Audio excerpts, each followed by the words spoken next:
give you a thumbs up when we're live, and then I'll just jump into introducing you, yeah? Okay, cool. Excited? Definitely, yes. Good. Everyone's looking forward to this session with you. Thank you. So we're live now. All right, everyone. So we're getting started with our next session, which is with Ishaan Shah, who is also another young activist living in the UK. So previously we heard from Jeffrey in Kenya. Now we're here to hear from Ishaan. We came across Ishaan's work very recently, and I have to say everyone on the Summit's team is completely floored by all the work that you do. They're so impressed with just how much you've achieved in such a short space of time. So I wanted to give you this opportunity to do a quick intro of yourself, and then we'll dive into the main juice of the session. So over to you. Thank you very much, and thank you for having me. And this is such a great event because it's an event of phenomenal speakers and businesses who are paving the way in creating a sustainable future, but not only for my generation, but for the generations to come. So thank you for inviting me. But today I would like to talk about the topic of modern slavery and human trafficking. And so towards the end of 2016, I watched a documentary about child trafficking and modern slavery and human trafficking. And it really opened my eyes. And I didn't know that this was an issue that was still occurring today. I learned about the Atlantic slave trade and the heroic abolition led by William Wilberforce here in the UK in 1833. But little did I know that it was something that was still occurring today. And so I went into school the following week and I asked every single student in my year group, that's around 200 students, I asked them, do you know that slavery still exists? And not one of them knew that this was still an issue that was happening today. And again, I was shocked. And I came home and I remember thinking to myself, how comes nobody knows that slavery still exists today? Because this isn't just an issue that's happening in faraway countries and faraway communities, but it's happening right on our doorstep, right here in the UK, right here in London, potentially even on your high street. It's happening in the clothes we wear and the foods we eat, and we're encountering it directly and indirectly every single day. And so as any kid would do, I was curious and I wanted to learn more. And so I went on to Google and I searched modern slavery and human trafficking. And I faced another challenge because Google gave me a lot of information that was very harrowing. It was very difficult to understand. And at the time I was only 13. So I couldn't digest this information properly. And I had to get a lot of help from parents, from family members to really understand what was being said.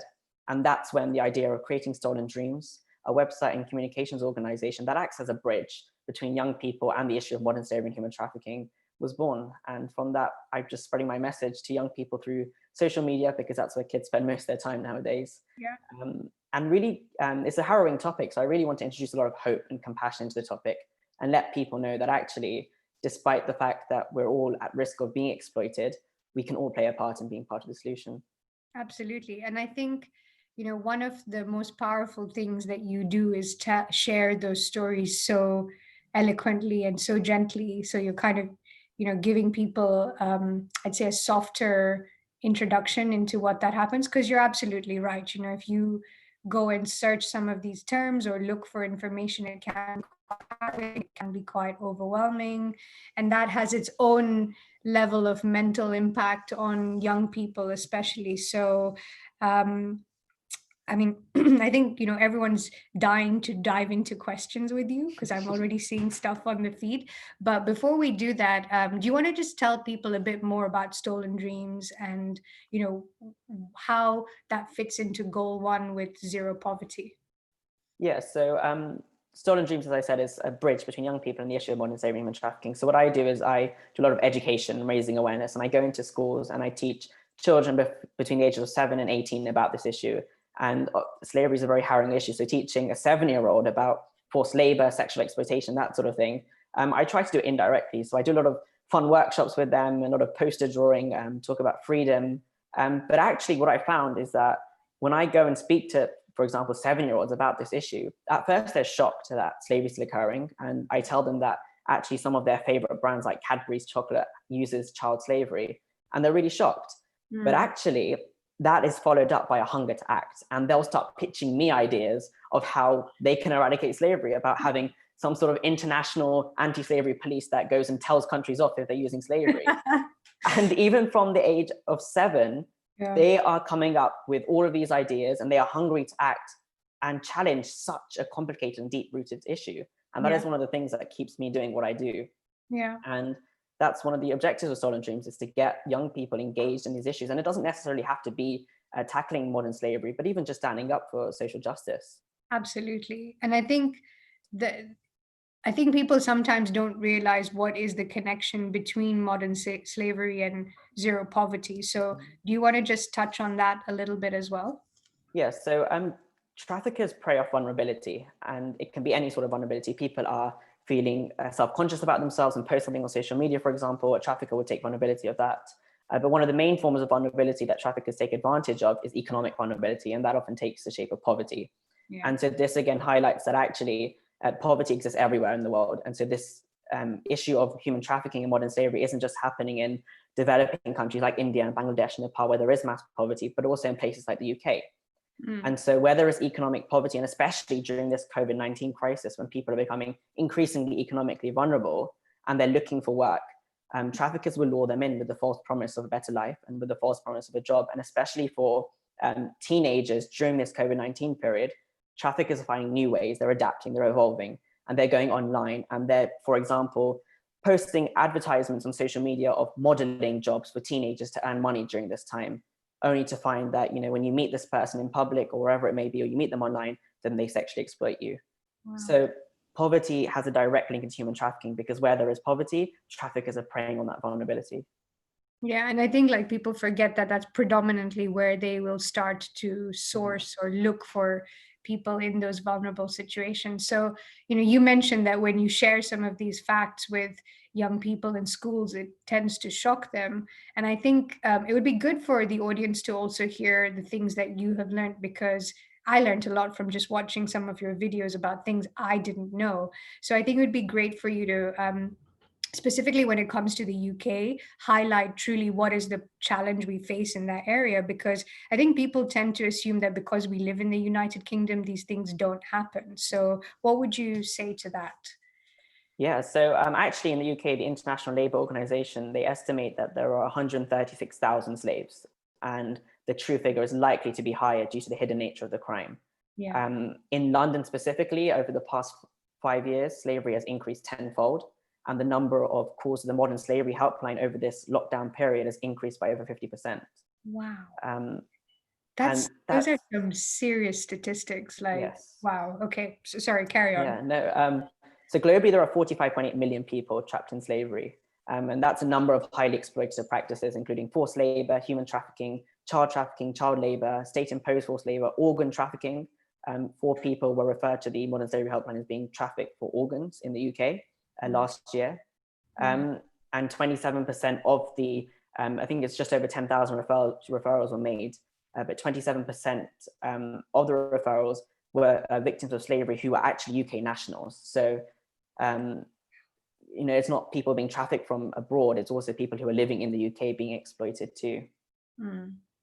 So, and then you mentioned that, when you have these conversations with younger people about, what is actually happening, and you educate them about like some of the products that they traditionally use that are associated to labor, slave labor, what is their response? And also, if you wouldn't mind sharing some of those stories with the audience as well.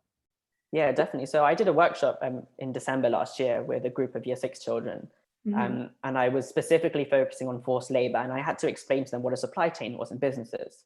And that was pretty interesting to do. But I put a picture up of a t-shirt, and I told them that to make this t-shirt, and I asked them the question, what are the processes involved? And they said they focused on the side that they see. So when they go to the shop and someone is, selling it to them, or somebody is behind the counter when they're giving the money to them. But then I explained to them, actually, there are hundreds of different processes in the supply chain. There's the picking the cotton, there's the sewing, there's the putting the pieces of fabric together, there's putting the buttons on, there's the transporting of the goods. And then I tell them that actually slavery can exist at any point in their supply chains. And they're quite shocked as well. They're shocked that this is happening. But then I get emails and messages from parents after I've come home saying that their kids have come home and actually told us that we're stopping buying from this company now. We're stopping buying from Cadbury's. They've written letters to the company to tell them to stop using slave labor. And they've been telling their friends and families about it. And I think that is one of the reasons I keep doing what I do, because it's that spreading of awareness that really helps.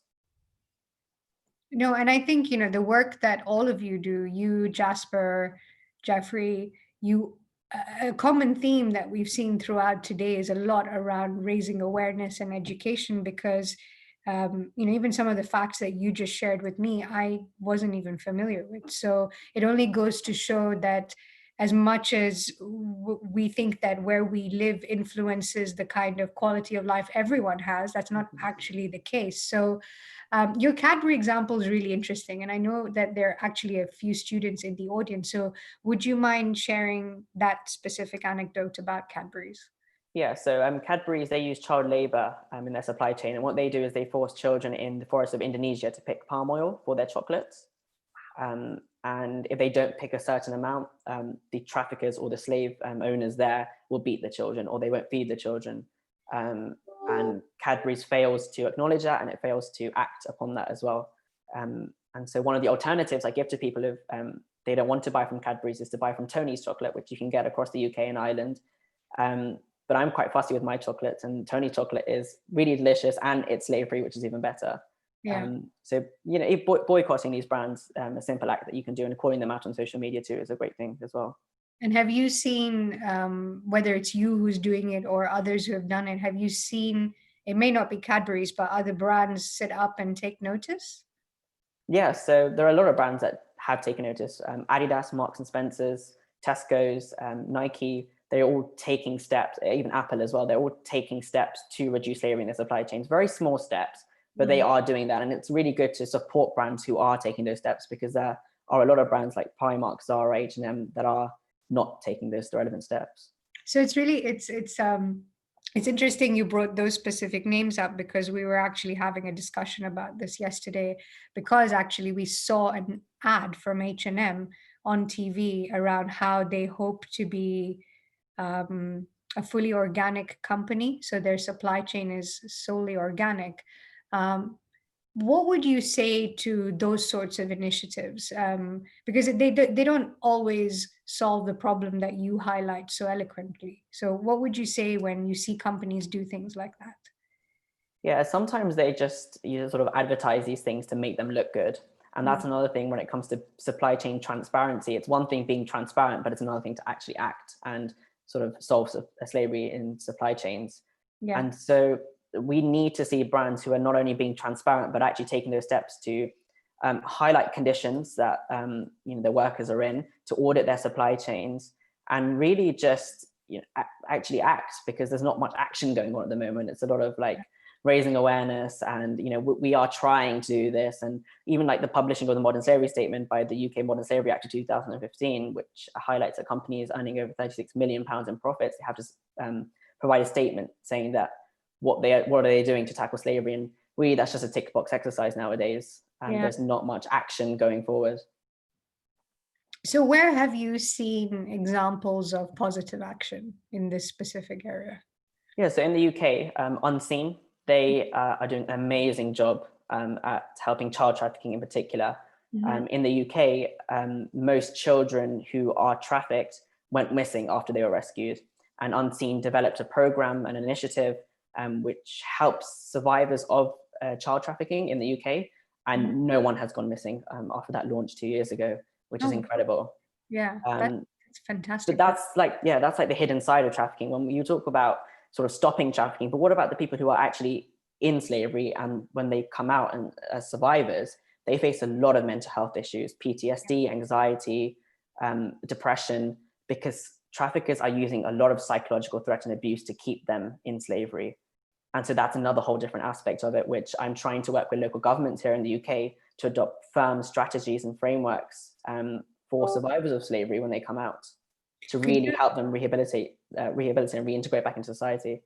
So would you mind sharing a little bit more about that side of what you're doing to engage that part of society on this subject? Yeah, of course. So I've been having a few phone calls with a few MPs and councillors and chief officers over the past few weeks, and letting them know that actually in London specifically, because slavery has increased tenfold over the past 5 years, which is bizarre. Yes. And I've been talking to them and telling them that we need to implement some sort of strategy that helps victims of slavery, helps survivors of slavery, provides them with a safe space.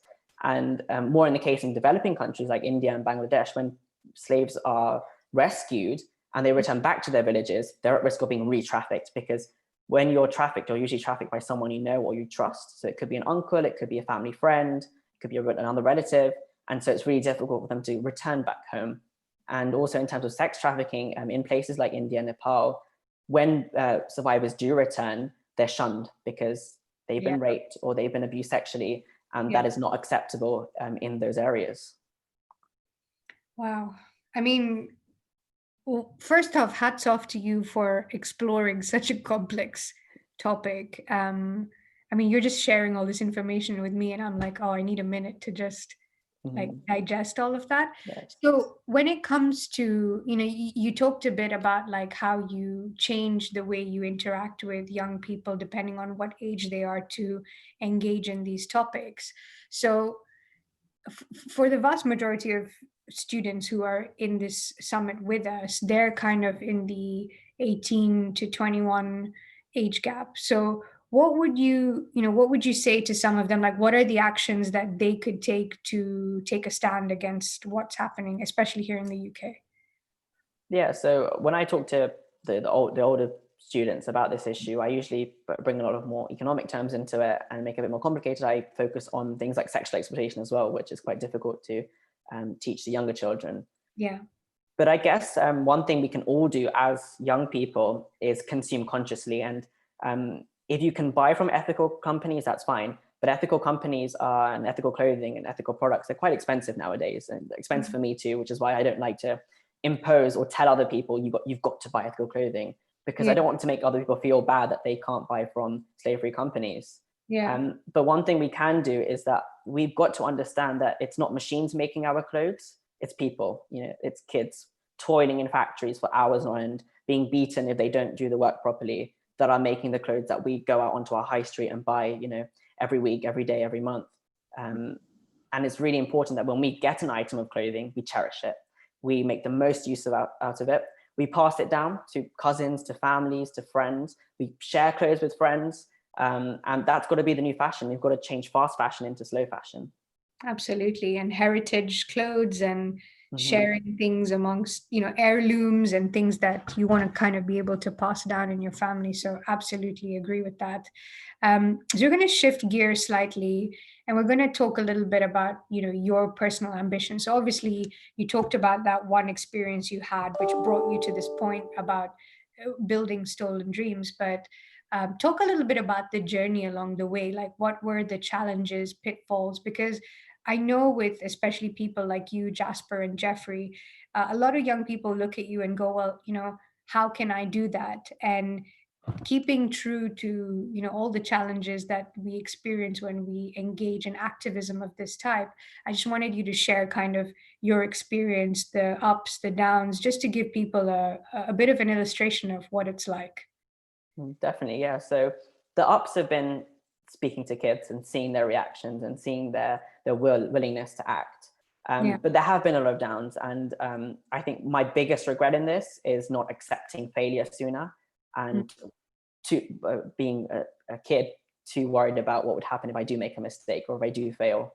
And that is a problem that a lot of young people today face, in that they always, I get a lot of messages from people saying, I want to do this, but I'm not sure if it will make such a big impact, or I'm not sure if I'll fail, or, I really want to do this, but I'm scared of making a mistake.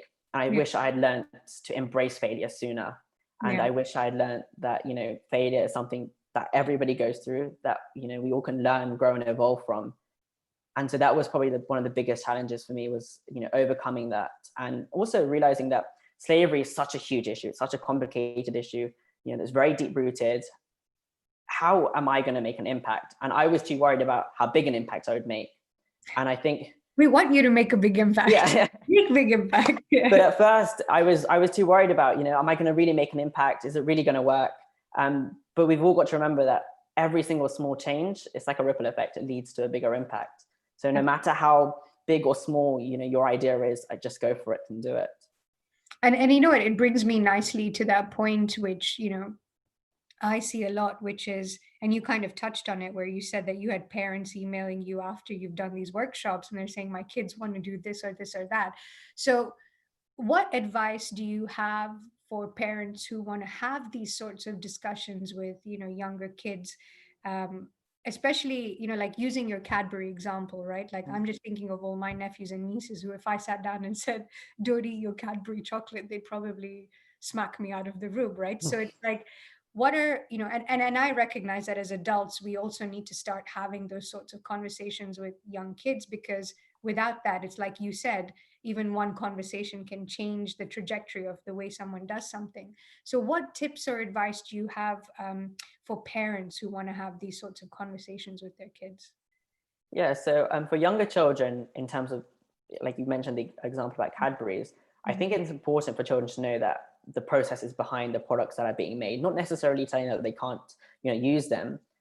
But if you're giving them that knowledge from a young age, when as they progress and grow older, then they have more empathy. They'll understand that actually it's not machines that are, it's people that are making these products. It's people that are having to, it's children that are having to, make the ingredients for the products. And it doesn't necessarily have to be them from like banning them from eating it or boycotting that product, but having that awareness will allow them, as Jasper said in the earlier session, it will allow them to develop the tools and develop the passion and the interest for tackling this issue when they grow older in their career. As for teenagers, I really recommend parents have healthy, honest, and respectful conversations about sex and sexuality and consent and all these different topics. Because if parents aren't having these conversations with kids about sort of the different topics about sex and sexuality, then we're going to find porn, and that's where we're going to learn a lot of our calibration from as to how women should be treated, or what sex in the bedroom and out the bedroom is like. And actually, porn, like industries like Pornhub, do use a lot of sexual exploitation, and there's a movement going on at the moment called the Trafficking Hub rather than Pornhub, which is Yeah, trying to get Pornhub more regulated or even shut down. yeah, But also in India with the boys' locker room incident, things like that, when kids are not having these conversations about sex and sexuality and consent, then it leads them not only into being vulnerable of being trafficked themselves, but of them exploiting others. yeah, absolutely. Um, yeah, that is quite topical. And just out of curiosity, have you ever had to deliver workshops on that subject specifically, or have you kind of not had that experience yet? So I spoke at the House of Commons at an International Women's Day event to a room full of South Asian people about the issue of sex and having these open conversations about sex. And when it comes to the South Asian community and you talk about sex, kind of hit a barrier. Oh yeah, I was just about to ask you, how did that go? I'm really curious to know. Yeah, and then I put a page on my website called Talk About Sex, and there's a guide for children aged 0 to 18 on how parents can talk to their kids about sex, because it starts at the age of 0, teaching like 1-year-olds about consent, asking permission before they sit on someone's lap. That's teaching them consent at such a young age, and that's really important. And so I Yeah. posted on my Instagram. Compared to my other posts, it didn't get that much engagement, but I did get a number of messages from South Asian parents, especially, who are saying that I'm going to start doing this, or I have started doing this, and actually it's a great idea. So slowly but surely, it's getting there. We need to create a more sort of open society about this issue.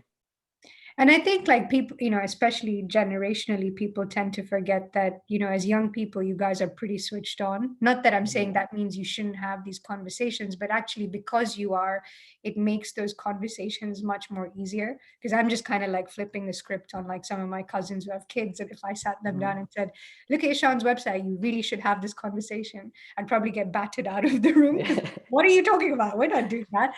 But it's really encouraging to see you talk so openly about it, because I think when adults see younger people have these open discussions, they kind of feel permitted to then go and have the same conversation with their kids. So I think it's phenomenal that you do this. So um, now a few more sort of personal questions about you. So we recognize that these the part of the summit is to discuss the sustainable development goals, and we recognize that goal 1 is a huge precursor to alleviating a lot of the challenges we see in modern slavery and sexual trafficking and human trafficking. So one of the questions I'm sure the audience would really keen to hear from you is, what are your plans for the coming years with Stolen Dreams, and also just with the form of activism you engage in?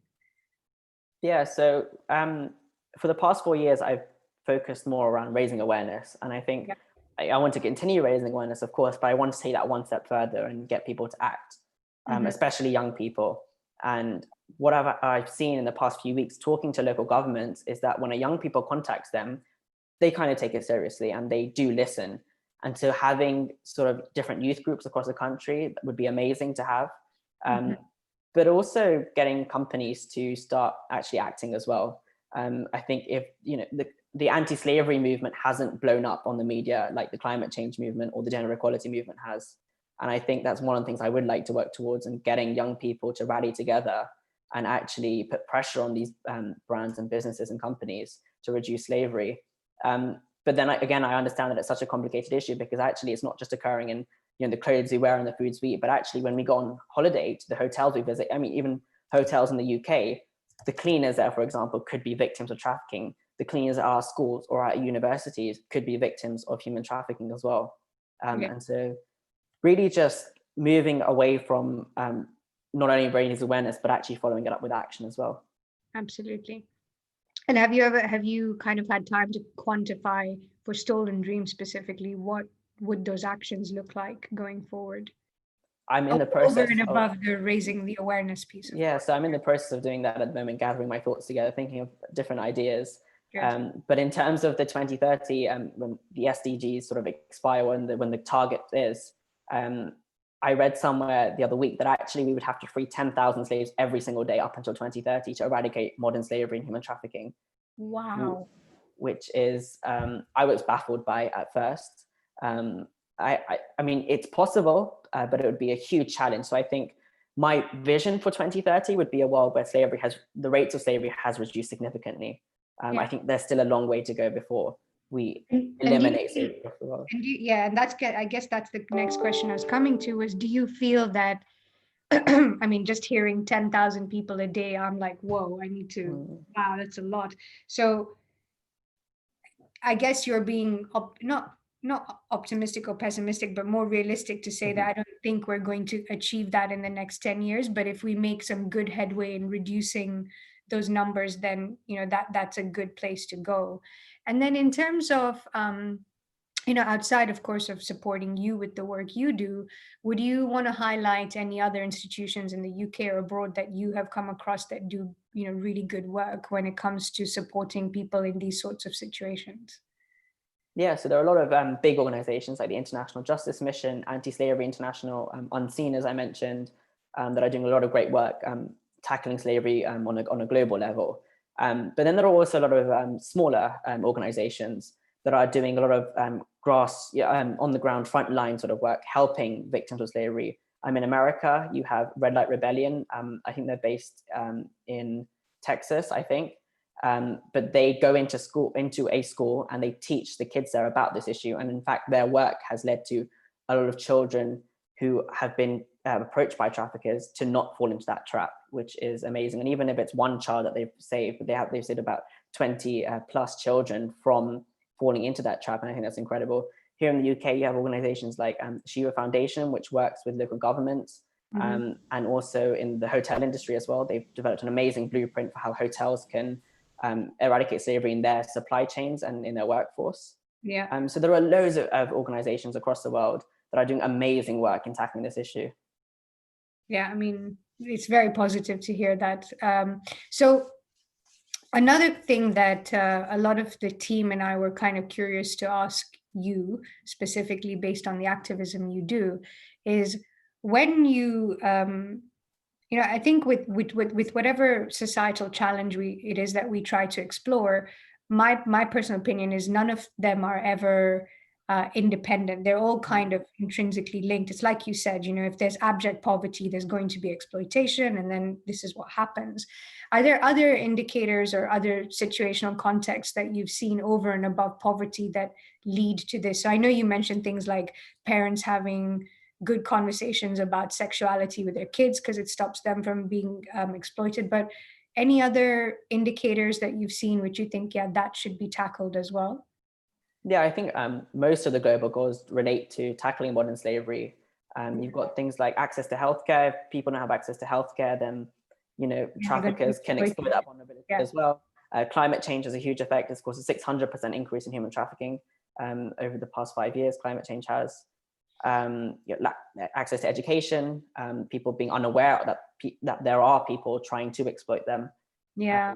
So I think Like all of the even lack of equal opportunities, which means that some people fall off just employment or access to like you said, education.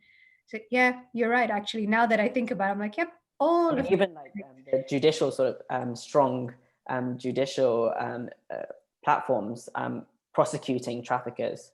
Yeah. That is something that is not done very well globally. Yeah. Where traffickers are prosecuted correctly, and also survivors are, not prosecuted unfairly. And there was a case where a woman killed her sex trafficker and was put in prison for 15 years. And 15 years later, she was found, she was released. It's things like that. Yeah. Yeah. And I think, obviously when we observe the things that are happening across the US and stuff like that, it does highlight that, our, and you raise such a good point. We also have to look at our justice, judicial, and legal systems because, they themselves are also bent and stunted and don't genuinely support, like you so well highlighted, identifying that what was the true problem in any given situation. Like, why did she kill him? Because she was being suppressed and abused for a period of time. So we tend to forget that too. So um, you mentioned you do a bit of, you do a fair bit of engagement with members of parliament and you're like engaging with different senior leaders. What's the kind of feedback you've had from them? Not necessarily in, okay, Sean, this is what we're going to do, but just insight into how they think about or approach these problems. That would be great to know. Yeah, so I contacted about 3-4 weeks ago about 70 plus different MPs, and I got 10 responses back only. And during this period, there's a lot of priorities that people have. Responses so that's great. Yeah. But actually, councils are willing to act. They are willing to put some sort of strategy in place. Whether or not they're doing it as a tick box exercise or not is questionable. But then again, that's what young people, I encourage young people to do. And that's what I'm here for, is to put pressure on them to go further than that tick box exercise, to keep, harassing them with emails if I have to, and getting them to actually act. Yeah, and I think, like, let's not underestimate the power of doing stuff like that because most people often think, oh, they're not going to read my email, but it takes like one email to just tip the person over and go, all right, fine, like I'm going to do something. Yes, yeah. So yeah, I totally agree with you that sort of stuff is so powerful. And then I'm going to ask this one last question, and then we'll jump in to see what the audience has as questions for you. But one that I was quite keen to explore with you was, obviously we know that this decade of, the decade of change that the UN has defined it at is quite pivotal. But, some of the interesting conversations we've been having with other speakers today is, where do you go from there, right? So like some people just think that 2030 is like the dead stop and we either make it or we don't. But, what's your take on that? Because, you highlighted so well that you don't believe we're going to completely solve this challenge in the next 10 years. So, what would be your vision of beyond that? What could we do, or where could we go, or what would make society more equitable and alleviate some of those problems? Yeah, I think when I look at the SDGs and I sort of see the 2030 label, I always in my mind envision it as something that's written in pencil, something you can rub out, and or put like a dot dot dot. Yeah. Because I think exactly, because what is outlined in the SDGs, that needs to be continued. All of it needs to be continued until all of them have been met, because as we mentioned earlier, they're all intertwined, they're all interlinked. But I think this COVID-19 crisis has put sort of a spotlight on supply chains, on climate change, in terms of the UK going the longest without coal power in a very long time. I think we need to sort of learn from what's going on at the moment and continue that in the future past 2030 as well. Absolutely. And I think like what I would love to say to the audience about you is, I truly see you as a disruptor. In fact, I see all young people as disruptors, you, Jasper, Jeffrey, because you're not trying to be disruptive, but you do recognize that the current way things are done just don't work. So how can we whether it's make more noise, raise more awareness, shout louder, get more MPs to listen to us. These are all things that we can do. But I think, what's really encouraging about you, especially Ishaan, is you're so well educated on this subject. Like in this half an hour, I've learned so much from you. So I know the audience will as well. And I think for other young kids like yourself who are like, you know what, I want to do that, what are the things that they could do? And then we'll move on to questions from the audience. Yeah, sure. So educate yourself about the issue. I'm by no means an expert on this issue, and I'm constantly learning different things when I research this issue. So educating yourself and spreading the word as well is really key. Consuming consciously, as we mentioned before, putting pressure on brands and companies. One of my favorite go-to activities, which I do in the evenings, is I go onto the different brand social media accounts and I comment on there saying, how much are your workers paid per piece of product produced? Or are they treated fairly? What are you doing to tackle slavery in your supply chains? And what that does is that puts pressure on the brand, but also on companies like Zara, H&M, and Primark. You've got thousands of people looking at their posts, and that engages people in the conversation too, which is great. And writing to your MPs and local councillors is another way you can help. And I think most importantly during this time is to stay safe on social media. The UK government knows 300,000 sexual predators are online during this time to exploit children. And I think that's something, I work in the tech space, and that is something we hear about a lot, how people are able to literally access young people through all these mediums. So actually, that's such a great point you highlighted, not just for young people, but really for anyone. It's like, please be vigilant on the internet. It's not always the safest place that we think it is. And to be very conscious about also what we're putting out there about ourselves, because that's something I personally advocate for a lot. It's great to share, it's great to communicate, but we just don't know who is on the other side and how they would manipulate that information or use it to manipulate you. So I think those are also, really important things that we have to consider. So thank you, Ishaan. I'm going to now hop onto the feed in Eugenie and see what questions we have. But yeah, I'm so impressed by you, honestly. Yeah, thank you. I'm going to my cousins, going, see this kid? This is what you guys need to do. Oh, wow. Okay, so you've got a fair few questions here. So Anna says, it's so inspiring to hear you, Ishaan.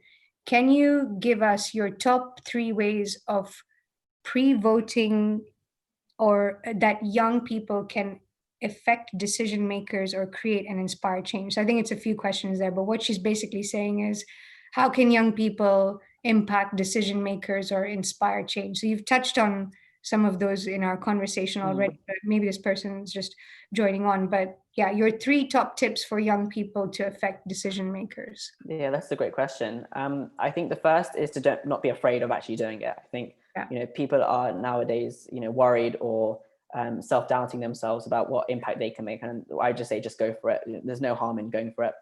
The second would be to really engage with that issue that if it's something you're passionate about, then definitely go for it and really engage with it. So signing petitions, writing emails to MPs.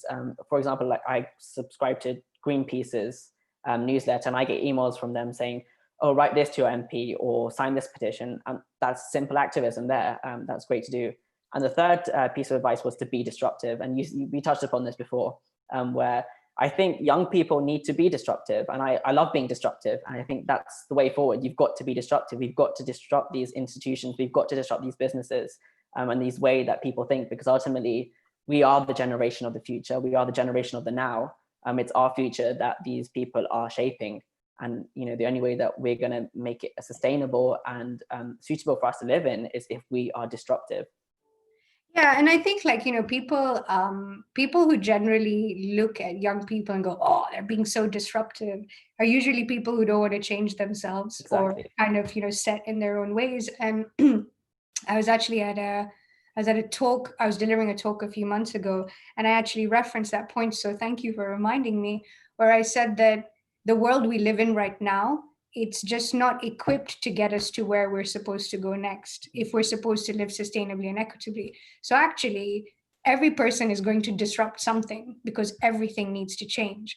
So I love what you say, and I'm more power behind you, like be more disruptive, please do. Yes, yeah. But I know that also doing that sometimes can result in a fair amount of resistance. So I Mhm. guess I know that people will be thinking this, and it's a great question to ask you. How do you overcome some of those resistances? Yeah, it's really important to take care of yourself as well during, if Yeah. you're, especially when it's me dealing with such a harrowing topic. It's really important that I take those breaks from social media, from reading the news, and really take time to myself. But one of the things that we've got to remember is that there's always going to be people who are going to bring you down. There's always going to be people who don't like your ideas. And I refer to a Gandhi quote, which I love, but I can't remember exactly. And it goes something like, even if you are the minority, the truth is still the truth. Yeah. And I love that because, even though others may be against you, you should just go for it and do it. But yeah, it's really important that you take care of yourself on your activism journey, whatever you may be doing. Yeah, I think mental health is so important. And I think one of the things we were talking about with Jasper and Andrew in the panel session was, don't forget that even though you all may feel like you're being disruptive, there's a community behind you. And Yes. Yeah. it's so important in whatever form of activism you do, whether it's, the work that you do, Ishan, or what I do. So I consider entrepreneurialism a form of activism. Mhm. So whatever we do, you're so right. It's so, so important for us to take care of our mental health. And I'll give you a little anecdote of, a personal experience that I had not even when I was young. So it made me realize this stuff affects people no matter what age you're at, because I had, I started to read I think it was one of the COP reports 2 years ago about basically, when all the alarms started sounding Mhm. off, going, we're killing our planet, we have 12 years to live, like all this kind of stuff. And as someone who's, very passionate about this, I engaged with so much material. I didn't think about protecting my own mental health. And, you know, I don't know if you've experienced this or you've spoken to people who've experienced that level of climate anxiety that kind of comes in where you're like, oh my God, what's going to happen to us? And that can also affect your mental health. So I think it's so important that you raise that. And just really quickly, what are the things you do to help your mental health? Yeah, definitely. So one of the things I do is spend, which I've been doing a lot during this period as well, spending time with myself, and that could be writing, blogging, writing my feelings down, things like that. But I think the main mental health tip that I got for young people during this time is to use social media and the unfollow button to your advantage. Make the Yes. unfollow button your friend. Yes. At the beginning of this lockdown, I unfollowed all of the accounts that made me feel unhappy, self-conscious, poor, negative, upset, and I followed all the ones that made me laugh, made me smile, made me happy. And Yeah. that has transformed my life because every day when I wake up, throughout the day when I open social media, my feed is filled up with so much positivity that it impacts my mood and it makes me Yeah. happy throughout the day. Yeah. Accounts like Happy Not Perfect, It's Okay to Yeah. Not Be Okay, the Good News Movement, and even like celebrities like Jamila Jamil, who are sort of like disrupting She's the, so good. she's Yeah. amazing, like Yeah. getting rid of that filter of perfection, which young people are obsessed with nowadays, Yeah. and really being raw and authentic. And those type of accounts, they just make me, and even if it's my account that makes you feel upset, block me, unfollow me, because that's what people need to do. They need to take care of their mental health. And just because you're not following someone on social media doesn't mean you're not friends with them in real life. No, absolutely. And but you know what, Ishan, your feed gives me joy. Like I love reading Thank your you. poems. Your poetry is some of, I really look forward to that. So I like that you said that. And thank you for sharing the tips that you use to support your mental health. So we have two more questions. One from Philip, who's from Switzerland, who says that we do have quite a few international companies in Switzerland using slavery workforces abroad. Most likely, we probably do have slavery in Switzerland as well. Um, they ask you, Ishan, what are your experiences in these matters? In specifically the matters of, Slavery in Switzerland, it looks like that's what Philip is asking. yeah, So, so I mean, across the world there are 130 people being trafficked every hour, and Europe has a very high rate of human trafficking, in particular, yeah, businesses using supply chains, but also things like domestic work. And that is where most European countries like Germany, France, the UK, and Switzerland are using slavery in terms of forced labor and mm, behind closed doors in things like hotels, in homes, mm, as domestic work, even things like nail bars, car washes. So it things was that we're driving past every day. exactly. And we think, oh, they must be paid minimum wage. Mm, We just don't think about it. But that's actually one of the things I wanted to kind of bring forward based on what you just said, which is, and it's actually a question a user has asked as well, which says that it says, hey, Ishaan, sorry if you've covered this already, but just so I can stay aware, what are some of the first world benefits that I may have taken for granted, which in fact are a direct result of modern slavery? That's a yeah, big question. that's a great question. Yeah, and A there are great- loads Yeah. of things that we take for granted. Things like waking up in the morning, even, is something that we take for granted. People who are victims of slavery often, sometimes get no sleep or are woken up at ridiculous hours in the morning to then be used for exploitation. Mm. But I think it's almost like everything we go through in a day at some point is like sort of intertwined to slavery. The clothes we put on, when we go and visit hotels, we think we're having a great time, but actually in that hotel, the cleaners there, the workers there, the employees there, the person who's serving you food could be a victim of human trafficking. And in my line of work, which is a lot about advising business, I see this tension between the 2 points all the time, right? Where business owners are always looking for what's the quickest way for me to make my buck. And I think people often forget that just because you employ someone and you pay them something doesn't absolve you of a version of slavery. So Exactly. Yeah. I'm a big believer, like what you referenced, the nail bars and car washes that we see, they're not paid very well. And people sometimes tend to forget that that's also a version of modern slavery. Not giving someone equal pay is that kind of thing. What's your take on that? Yeah, so slavery is the exploitation of people through mental or physical abuse, and paying them under minimum wage, making them live in poor conditions, and taking their freedom away. So that can be things like, even confiscating their passport, for example, things like that. Yeah, and I think when we do that, we take away their opportunity, their equal opportunities. Yes. So yeah, we're really giving them challenges. But anyway, you have shared so many fantastic, stories, anecdotes, and just your insights. I mean, wow. Sometimes I have to remind myself that you're still young, like not an adult, slow Thank you. down. But so impressed, and I'm sure so many of the audience members are. So just before we close off, what would be your final thoughts or things that you A, want people to remember, and then B, what action you want them to take? Yeah, so I think the topic we've been speaking about today is very harrowing, and it's very difficult. And when I was first faced with these facts and these sort of statistics and stories, it really did upset me.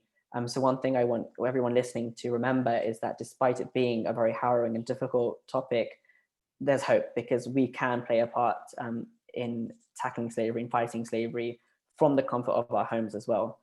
There are simple things that we can do, and then to actually act is another thing. And things like educating yourself, writing to your MPs, being disruptive, consuming consciously, as we've all covered during this talk, things like that can really help. But yeah, just be the change you wish to see is my main piece of advice. Gandhi, yes. Yes. But Ishaan, thank you so much. I've really enjoyed this conversation. And I know there's already people messaging me going, "Oh my God, that was fantastic." So I know people will be wanting to connect with you as well. So how can they reach you or find you if they want to either get involved, support your work, whatever it is? Yeah, sure. So I'm on Instagram and Twitter at _Ishaan Shah. That's ISHAANSHAH. Yeah. And you're more than welcome to visit my website, which is www.stolendreams.co.uk. Amazing. And one final thought for the people watching. One final thought. To all the young people watching, do not be afraid to fail. Do not be afraid to make a mistake. Be disruptive and be the change. Oh, Ishaan, thank you so much. It was such an honor having you. And thank you so much for having me. No, with pleasure. We'll have you back again and again and again. So thank you so much for all the fantastic work you do. I know we've kind of talked before about, how we can get involved with your work. So we'll definitely want to have a discussion about that. But in the meantime, thank you for sharing your insights. Thank you for all the awareness that you have raised around this topic. And a big, big thank you from me personally, because I genuinely learned some really new and interesting things today. So thank you once again. Thank And you. thank you Thank you for so much. joining us. All right, guys. We'll see you in the next session. Stay Bye. safe.